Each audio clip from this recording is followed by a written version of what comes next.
More and more Australians are turning to Social Security for help navigating the COVID-19 crisis. But until recently, those Australian victims of family violence were often punished under the system's rules. Victims of abuse have been denied access to welfare payments to escape their violent situation, and have been left with a large debt if later pursued by Centrelink. Recognizing the perverse effects of their previous rules, the Australian government is now making changes to prevent further victimization of domestic violence survivors. Under Social Security rules, people must declare to Centrelink whether they are single or in a relationship. But advocates have long warned that the rule has a perverse effect on victim survivors of family and domestic violence, leaving them in a financial bind.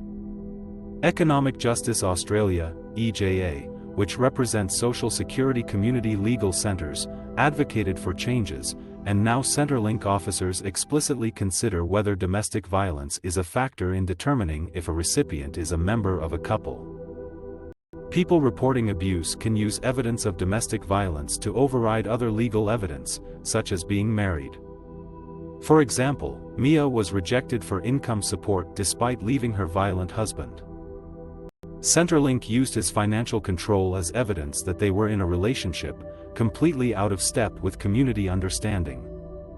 This wasn't the only case. There have been reports of victims of abuse having their vital Centrelink payments stopped due to false tip-offs by the abuser, and even an elderly woman prohibited from job seeker support due to the joint assets held with her abuser.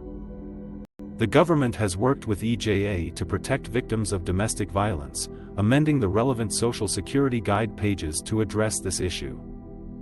The change comes into effect on the 8th of May this year, but EJA is pushing for more legislative protection to ensure security of welfare payments to survivors.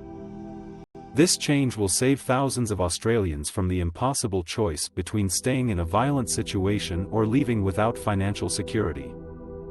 It is a step forward in the fight against family violence and in the protection of social security rights in Australia.